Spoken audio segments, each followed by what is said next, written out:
नमस्कार, news track में आपका स्वागत है। मैं हूं योगेश मिश्र। ईरान अमेरिका से सीधे क्यों नहीं लड़ता है? क्या वह कमजोर है या यह उसकी रणनीति है? सच यह है कि ईरान युद्ध को अपने तरीके से लड़ता है। वह सीधे टकराव से नहीं लड़ता, बल्कि धीरे धीरे अपने विरोधियों को थका कर युद्ध लड़ता है। ड्रोन, प्रॉक्सी, आर्थिक दबाव, यह एक ऐसा युद्ध है जिसमें जीत एक दिन में नहीं, बल्कि समय के साथ तय होगी।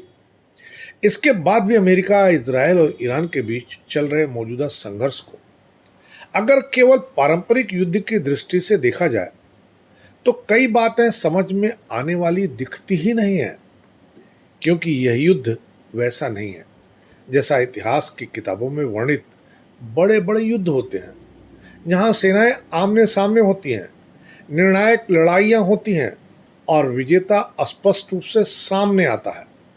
ईरान इस पूरे समीकरण में एक अलग रणनीति के साथ उतरा है। वह सीधे टकराव से बचते हुए अपने विरोधियों को धीरे धीरे थकाने, उलझाने और आर्थिक सैन्य रूप से कमजोर करने की नीति पर काम कर रहा है। यही कारण है कि संघर्ष को समझने के लिए थकाने की नीति को समझना बेहद जरूरी हो जाता है। ईरान की इस रणनीति की जड़ें उसके भौगोलिक, आर्थिक और सैन्य यथार्थ में छुपी हुई हैं। ईरान यह जानता है कि अमेरिका जैसी महाशक्ति के साथ सीधा युद्ध उसके लिए विनाशकारी हो सकता है। इजरायल भी तकनीकी रूप से अत्यंत उन्नत सैन्य क्षमता रखता है। ऐसे में यदि ईरान पारंपरिक युद्ध के मैदान में उतरता है तो उसे भारी नुकसान उठाना पड़ सकता है। इसलिए उसने एक वैकल्पिक रास्ता चुना, सीधे युद्ध के बजाय ऐसे युद्ध की रणनीति जिसमें वो अपने विरोधियों को लंबे समय तक उलझाए रखे, उनकी लागत बढ़ाए और उन्हें रणनीतिक रूप से थका दे। यह रणनीति कम संसाधनों में अधिक प्रभाव पैदा करने का तरीका है। इस नीति का सबसे महत्वपूर्ण हिस्सा है प्रॉक्सी नेटवर्क। ईरान ने वर्षों में एक ऐसा जाल तैयार किया है जिसमें विभिन्न देशों में सक्रिय उग्रवादी आतंकवादी समूह उसके प्रभाव में ही काम करते हैं। लेबनान में हिजबुल्लाह, यमन में हौथी, इराक और सीरिया में विभिन्न शिया मिलिशियाई, ये सभी केवल स्थानीय संगठन नहीं है, बल्कि एक बड़े रणनीतिक ढांचे का हिस्सा है। इन समूहों के माध्यम से ईरान अपने विरोधियों पर बिना सीधे युद्ध में उतरे दबाव बना सकता है। इससे वह सीधे जिम्मेदारी से बच सकता है, जबकि उसका प्रभाव उतना ही बना रहता है। यह रणनीति उसे कई मोर्चों पर एक साथ सक्रिय रहने की दक्षता देती है। दूसरा महत्वपूर्ण तत्व है कम लागत वाले हथियारों का प्रभावी उपयोग। ईरान ने ड्रोन और मिसाइल तकनीक में उल्लेखनीय प्रगति की है, लेकिन उसका सबसे बड़ा नवाचार यह है कि उसने इन हथियारों को अपेक्षाकृत सस्ता और बड़े पैमाने पर उपयोग योग्य बना रखा है। इसके विपरीत अमेरिका और इजराइल जैसे देश अत्यंत उन्नत लेकिन महंगे रक्षा तंत्र पर निर्भर है।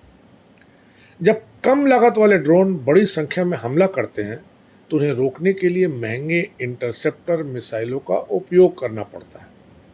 इस असंतुलन का लाभ ईरान उठाता है। वह कम खर्च में अपने विरोधियों की रक्षा प्रणाली पर भारी आर्थिक दबाव डाल देता है। यह युद्ध का वह रूप है जहां जीत केवल सैन्य नहीं बल्कि आर्थिक भी होती है। तीसरा आयाम है समय का उपयोग। पारंपरिक युद्धों में तेजी से जीत हासिल करना महत्वपूर्ण होता है, लेकिन ईरान की रणनीति में समय ही सबसे बड़ा हथियार है। वह संघर्ष को लंबा खींचना चाहता है, क्योंकि उसे पता है कि लंबे समय तक चलने वाले युद्ध में राजनीतिक इच्छा शक्ति कमजोर पड़ती है, आर्थिक दबाव बढ़ता है और जनमत बदलने लगता है। अमेरिका और इजराइल जैसे लोकतांत्रिक देशों में यह प्रभाव और भी स्पष्ट होता है, जहां जनता और मीडिया की भूमिका महत्वपूर्ण होती है। इस प्रकार ईरान सीधे युद्ध जीतने के बजाय अपने विरोधियों की सहनशीलता को चुनौती देता है। इस रणनीति का एक और महत्वपूर्ण पहलू है ऊर्जा और व्यापार पर अप्रत्यक्ष दबाव। जैसा कि बहुत बार सुना जाता है कि स्ट्रेट ऑफ हॉर्मुज जैसे महत्वपूर्ण मार्गों पर ईरान का प्रभाव है। वह सीधे तौर पर इस मार्ग को बंद किए बिना भी असुरक्षा का माहौल बना सकता है, जिससे तेल की कीमतें बढ़ेंगी और वैश्विक बाजार अस्थिर हो जाएंगे। यह एक प्रकार का आर्थिक हथियार है जिसका उपयोग बिना खुले युद्ध के भी किया जा सकता है। इससे विरोधियों पर अंतर्राष्ट्रीय दबाव भी बढ़ता है, क्योंकि वैश्विक अर्थव्यवस्था पर असर पड़ने लगता है। इसके साथ ही ईरान सूचना और मनोवैज्ञानिक युद्ध यानी साइकोलॉजिकल वारफेयर का भी उपयोग करता है। वह अपने विरोधियों को यह संदेश देता है कि संघर्ष केवल सीमित नहीं रहेगा, बल्कि व्यापक भी हो सकता है।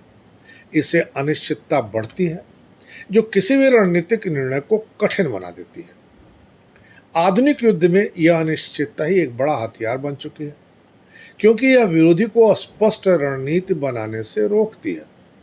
फिर भी इस रणनीति की अपनी सीमाएं भी हैं। यह लंबी अवधि में प्रभावी हो सकती है, लेकिन इसमें निर्णायक जीत की संभावना कम होती है। इसके साथ ही यदि विरोधी पक्ष एक साथ कई मोर्चों पर जवाब देने का निर्णय ले ले, तो यह रणनीतिक दबाव में आ सकती है।